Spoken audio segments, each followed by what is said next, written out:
Welcome to Samba Samba. Enjoy the video. In this video, I will explain how to wear a hat with a middle part. First, ensure your hair is clean and dry, as this provides the best foundation for styling.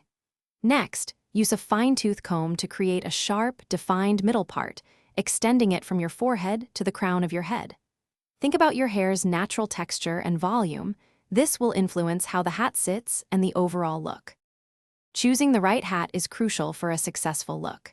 Consider styles with a slightly wider brim or a more relaxed fit, as these will comfortably accommodate your middle part without crushing it.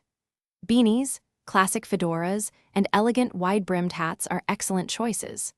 Steer clear of hats that are too tight, as they can flatten your hair and completely disrupt the carefully created middle part, leading to an undesirable outcome. When positioning your hat, gentleness is key. Carefully place the hat on your head, making sure your defined middle part remains clearly visible and isn't obscured. Adjust the hat so it sits comfortably and securely, ideally about 1 to 2 inches above your eyebrows, avoiding placing it too far forward or backward.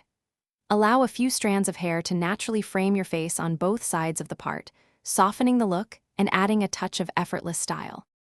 For the perfect finish, a light hold hairspray can be your best friend, taming any stubborn flyaways without making your hair stiff. Gently pull out small, wispy sections of hair around your face, especially near your temples, to create a softer, more natural frame. Don't be afraid to experiment with the angle of your hat. Tilting it slightly to one side or pushing it back a little can dramatically change the overall vibe and complement your unique face shape. Thanks for watching. Consider subscribing if we helped you.